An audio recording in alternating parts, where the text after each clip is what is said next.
Hello दोस्तों, welcome to my channel smart study. तो कैसे हैं आप लोग। आज इस वीडियो में मैं आप लोगों के लिए सुपर टेट का एक बहुत ही इम्पोर्टेंट टॉपिक लेकर आया हूं, जिसका नाम है जीवन कौशल प्रबंधन एवं अभिवृद्धि। इस टॉपिक से प्रायः देखा गया कि हर साल क्वेश्चन आते हैं। चलिए स्टार्ट करते हैं। चैनल को सब्सक्राइब करें और अपकमिंग वीडियोस के नोटिफिकेशन पाने के लिए बेल आइकन को ज़रूर प्रेस करें। पहला हमारा जो टॉपिक है वो है जीवन कौशल। जीवन कौशल क्या होता है। देखिए, जीवन कौशल क्या होता है। मानव के व्यवहार की वह योग्यता जो उसको दैनिक जीवन के क्रियाकलापों को सुव्यवस्थित करने के लिए प्रेरित करे। देखिए, जीवन कौशल क्या है। वे सभी कौशल जो कि मानव को एक योग्यता प्रदान करते हैं जो उसके दैनिक जीवन को वह व्यवस्थित तौर से जी सके, व्यवस्थित तौर से सुव्यवस्थित कर सके, उसे बोलते हैं हम लोग जीवन कौशल। जीवन कौशल जो होता है वो जीवन को चलाने के लिए बहुत ही आवश्यक होता है और व्यक्ति का सर्वांगीण विकास तभी होता है जब उसमें जीवन कौशल की मनोवृत्ति पाई जाती है। जीवन कौशल की विशेषताएं क्या हैं। जीवन कौशल से आदर्श व्यवहार आता है उसका, और शिक्षक को एक शिक्षक के रूप में हम यहाँ पे बात करते हैं तो एक शिक्षक को जीवन कौशल में दक्ष होना ही चाहिए, क्योंकि उसे अपने स्टूडेंट्स को सिखाने के लिए कैसे वह सिखाए, कैसे किस स्टूडेंट को कैसे वह क्या पढ़ाए, उसे वो सुव्यवस्थित तौर पे जानने के लिए उसमें जीवन कौशल का होना बहुत ही आवश्यक है। जीवन कौशल के एग्जाम्पल हैं जैसे कि समय प्रबंधन, स्वयं की देखभाल करना, शिक्षण सूत्र का प्रयोग, ये सारे हमारे जीवन कौशल हैं जो हमें अपने जीवन में आने ही चाहिए। प्रबंधन क्या होता है। मैनेजमेंट यानी किसी चीज़ को मैनेज करना, किसी चीज़ की रूपरेखा बनाना, उसे संचालित करना, इसे ही बोलते हैं प्रबंधन। देखिए, प्रबंधन के दो पार्ट होते हैं। पहला होता है संगठन का निर्माण करना, यानी किसी भी संस्था में है और उसे आपको प्रबंधन करना है तो उसके लिए आपको पहले संगठन का निर्माण आना चाहिए, ठीक से उसका निर्माण करें। और दूसरा जो पॉइंट है वो है नेतृत्व करना आना चाहिए, यानी व्यक्ति में नेतृत्व की क्षमता होनी ही चाहिए। प्रबंधन की कुछ डेफिनेशनें यहाँ पर हमें बताई गई हैं। प्रबंधन की जो डेफिनेशन है वो है हमें क्या करना चाहिए, क्या और उसका क्या तरीका है, ये ही प्रबंधन है। ये कथन किसका है। डब्ल्यू टेलर का। ये मोस्ट इम्पॉर्टेंट पॉइंट है। देखिए, उसके बाद में है कौशलता या फिर कौशल या फिर स्किल क्या होती है। देखिए, कोई भी कार्य सही ढंग से यानी सही तरीके से कम समय में कम लागत में, यानी उसकी कॉस्ट जो है वो कम से कम हो, करने की योग्यता जो होती है वो ही कहलाती है कौशल या फिर स्किल। यानी जब कोई स्किलफुल होता है तो उसमें क्या होता है, वो किसी भी कार्य को सही तरीके से कम समय में और कम से कम संसाधनों के साथ में कर सकता है। इसी को बोलते हैं कौशल, कुशलता या फिर स्किल। व्यवसायिक आचरण एवं उसकी नीतियां, यानी किसी भी व्यवसाय को करने के लिए क्या क्या आचरण आवश्यक होने चाहिए और उसकी क्या क्या नीतियां होनी चाहिए। इस देखिए, एक शिक्षक के लिए जो हमारा व्यवसायिक आचरण और नीति है उसका निर्धारण कौन करता है। एनसीटी, राष्ट्रीय अध्यापक शिक्षण परिषद। ये एनसीटी जो है ये ही एक शिक्षक की व्यवसायिक आचरण और नीति को तय करता है। व्यवसायिक आचरण जानने से पहले हमें जानना होगा कि व्यवसाय क्या होता है। देखिए, किसी भी व्यक्ति के जीविकोपार्जन का आवश्यक तरीका जो होता है वो कहलाता है व्यवसाय, यानी जीवन का निर्वाह करे उसके लिए वो क्या तरीका अपनाता है उसे बोलते हैं हम लोग व्यवसाय करना। इसका एक उदाहरण है, व्यक्ति अपनी दुकान चला रहा है। में एक टर्म और आता है हमारा वृत्ति क्या होता है। विशिष्ट कार्य जिसके लिए कुछ कौशल शिक्षा की आवश्यकता होती है। देखिए, हमारे दो टर्म हैं इंग्लिश में। पहला होता है ऑक्यूपेशन, ये हो गया ऑक्यूपेशन। दूसरा होता है प्रोफेशन। ऑक्यूपेशन के लिए कुछ खास कौशल या फिर शिक्षा की अत्यधिक आवश्यकता नहीं होती है, उसे बोलते हैं हम लोग ऑक्यूपेशन या फिर व्यवसाय।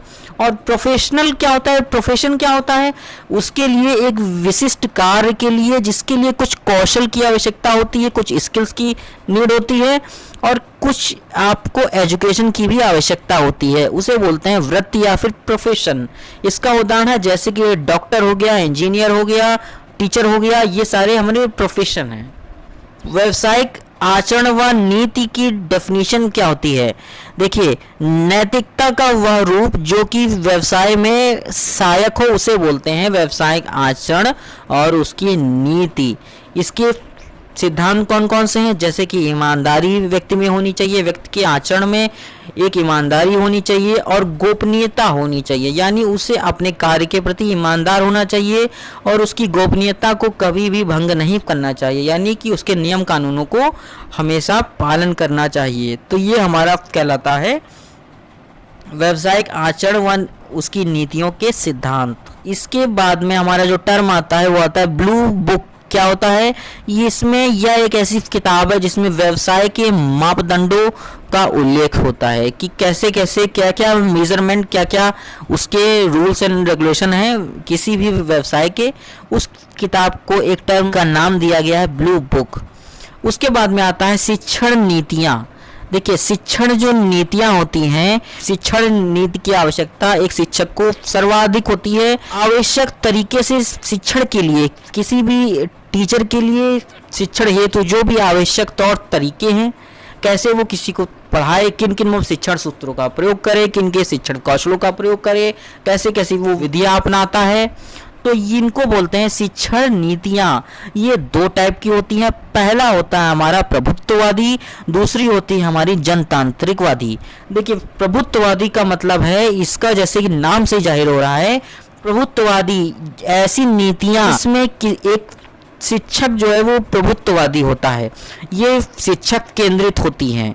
और दूसरी हमारी है जनतांत्रिकवादी, ये छात्र केंद्रित होती हैं या फिर बाल केंद्रित होती हैं। देखिए, इस टाइम पे जनतांत्रिक नीतियों का उल्लेख हम लोग करते हैं और उन्हीं का पालन हम लोग इस समय करते हैं।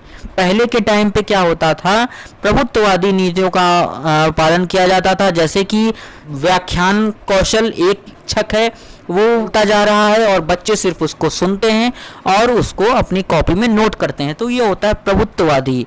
फिर दूसरा है जनतांत्रिकवादी। इसका उदाहरण है जैसे कि कोई एक शिक्षक अपने स्टूडेंट को पहले तो वो पढ़ाता है, उसके बाद उनसे वो क्वेश्चन पूछता है और जिस भी छात्र को कुछ समझ में नहीं आया है तो वो छात्र के आईक्यू के अकॉर्डिंग ही अपनी शिक्षण विधि में चेंज करता है, शिक्षण विधि को अपनाता है। तो इसमें ये होती हैं बाल केंद्रित, ये होती हैं शिक्षक केंद्रित। यहाँ पर जनतांत्रिक के कुछ उदाहरण दिए जा रहे हैं। जनतांत्रिक के में हमने बताया छात्र प्रमुख होता है, इसके उदाहरण है प्रश्नोत्तर करना, यानी प्रश्न और उत्तर दोनों करना, यानी इसमें टीचर भी इन्वॉल्व होता है और छात्र भी इन्वॉल्व होता है। खोजना, गृह कार्य देना और उसे चेक करना, प्रोजेक्ट विधि, ठीक, अन्वेषण विधि, वाद विवाद विधि और अभ्यास विधि, ये सारे जनतांत्रिक विधियों के उदाहरण हैं। दूसरा हमारा आता है प्रभुत्ववादी, कि इसमें शिक्षक प्रमुख होता है और इसके उदाहरण कौन कौन से, जैसे कि भाषण देना, प्रदर्शन करना और अनुदेशन करना, यानी इसमें केवल शिक्षक ही इन्वॉल्व होता है, बच्चों का इन्वॉल्वेशन बहुत ही कम होता है। नीति की डेफिनेशन यहाँ पे नीति शास्त्र के अकॉर्डिंग दी जा रही है, जो किसी व्यक्ति को कुमार्ग से सुमार्ग की तरफ ले जाए उसे ही नीति बोलते हैं। यह नीति की डेफिनेशन है। देखिए, उसके बाद में हमारा जो टॉपिक है वो बहुत ही इंपॉर्टेंट है, ठीक, प्रेरणा और अभिप्रेरणा यानी मोटिवेशन।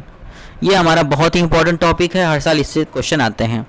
देखिए, किसी भी कार्य को प्रारंभ करने, उसे जारी रखने और उसे नियंत्रित करने की जो प्रक्रिया है उसे ही हम लोग प्रेरणा या फिर अभिप्रेरणा कहते हैं। यह कथन है गुड महोदय का। देखिए, प्रेरणा जो है उसको इंग्लिश में बोलते हैं हम लोग मोटिवेशन, और इसका लैटिन भाषा के मोटा वर्ड है उससे यह उत्पन्न हुआ है, जिसका अर्थ है मोशन या फिर चलना है। पर अभिप्रेरणा की कुछ डेफिनेशंस दी गई हैं। रुचि उत्पन्न करने की कला जो है वही अभिप्रेरणा है। ये कथन है थॉमसन महोदय का। प्रेरणा सीखने के लिए राजमार्ग है। ये बहुत इंपॉर्टेंट है, ये स्किनर महोदय का कथन है। प्रेरणा प्राणी के अंदर की शारीरिक क्रिया है जो कि विशिष्ट कार्यों के लिए उसे प्रेरित करती है। ये कथन है गेट्स व अन्य महोदयों का। देखिए, प्रेरणा के दो प्रकार होते हैं। प्रेरणा का पहला प्रकार है सकारात्मक प्रेरणा या फिर आंतरिक प्रेरणा। दूसरा हमारा है नकारात्मक प्रेरणा या फिर बाह्य प्रेरणा। देखिए, सकारात्मक या फिर आंतरिक प्रेरणा जो होती है वो व्यक्ति में स्वयं से उत्पन्न होती है, वो व्यक्ति की इच्छा से उत्पन्न होती है, वो व्यक्ति के अंदर से खुद ब खुद उत्पन्न होती है।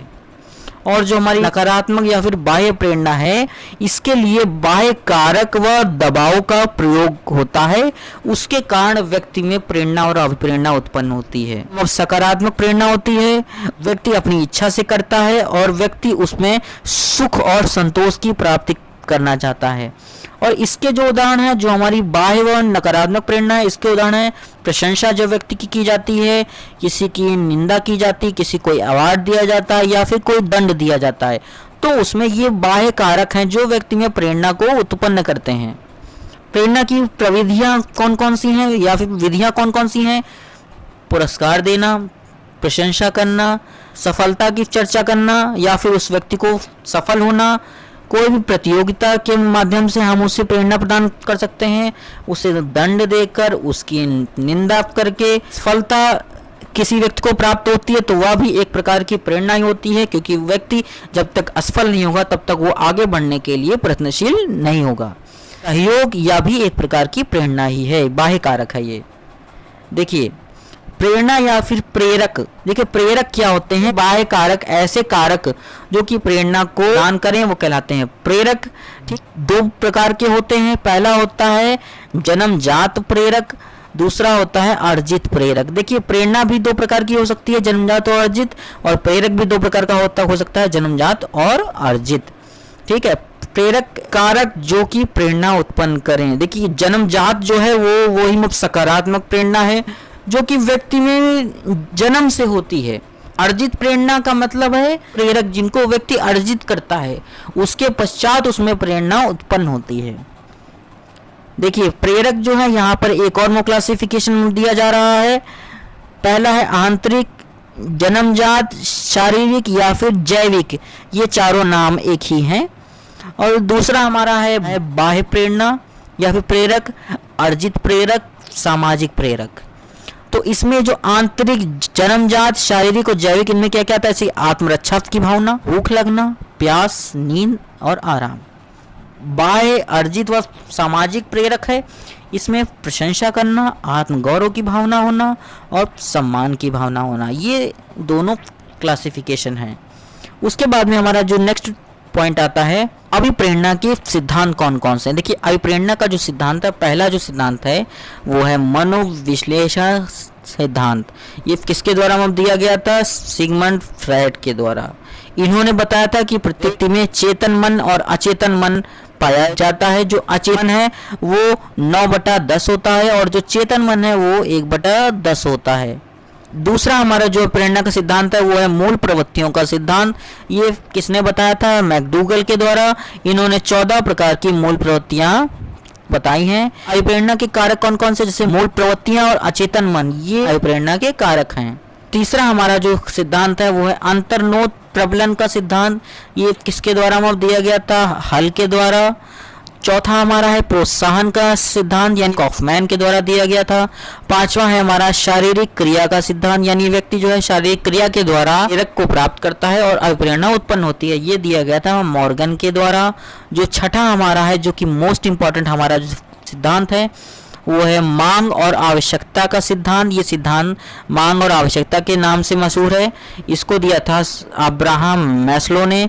इन्होंने बताया कि में 5 प्रकार की मांग या फिर आवश्यकता होती हैं और उसे वह क्रम अनुसार पूर्ण करने का प्रयत्न करता है। जैसे कि पहली जो हमारी जो मोस्ट इंपॉर्टेंट हमारी जो मांग होती है, जो किसी भी व्यक्ति की जो आवश्यकता होती है, वो होती है शारीरिक और दैहिक मांग। दूसरी होती है उससे कम जो इम्पोर्टेंट होती है सुरक्षा की मांग, उससे कम इम्पोर्टेंट होती है सम्मान की मांग, उससे कम इम्पोर्टेंट होती है सामाजिक आवश्यकता की मांग। फिर जो पांचवी हमारी है वो है आत्म सिद्धि की आवश्यकता। यह भी व्यक्ति पूर्ण करने की कोशिश करता है। जो व्यक्ति है वो नीचे से ऊपर अपनी मांगों को पूर्ण करने में लग जाता है। देखिए उसके बाद में हमारा है अंतर्नोद या चालक क्या होता है। देखिए अंतर्नोद या चालक क्या होता है, प्राणी का वह तनाव जिसके विषय में वह सोचना चाहता है, जिसे वह करना चाहता है, उसे बोलते हैं अंतर्नोद या फिर चालक। उसके बाद में है जैसे कि प्रेरणा का जो संबंध उपलब्धि के साथ में है, यानी व्यक्ति को अगर उसमें प्रेरणा होती है तो वह उपलब्धि प्राप्त करता है। वैसे ही अधिगम का सिद्धांत किससे है, बोध से, यानी व्यक्ति जब अधिगम करता है तभी उसे चीजों का बोध होता है, चीजों का ज्ञान होता है। प्रेरणा का मूल स्रोत क्या है, प्रेरणा का मूल स्रोत है आवश्यकता, क्योंकि जब तक व्यक्ति में आवश्यकता नहीं होगी तब तक वह प्रेरित नहीं हो पाएगा। वह कौशल सीखने की पहली अवस्था कौन सी है, कौशल सीखने की पहली अवस्था होती है अनुकरण करना, किसी को देख के उसके जैसा कार्य करने की प्रयत्न करना, तो यह होता है अनुकरण करना, यानी बाह्य व्यवहार की नकल करना। अपने व्यवहार को दबाकर किसी और के व्यवहार की नकल करना ही अनुकरण कहलाता है। तो दोस्तों ये था हमारा जीवन कौशल प्रबंधन व अभिवृत्ति जो हमारा टॉपिक है उसका पार्ट फर्स्ट वीडियो। और ये वीडियो अगर आपको अच्छा लगे तो प्लीज़ मेरे चैनल को सब्सक्राइब करें और इस वीडियो को लाइक करें, शेयर करें उन दोस्तों के साथ में जो कि सुपर टेट और यूपी टेट और सी टेट आदि की तैयारी कर रहे हैं। Thank you for watching.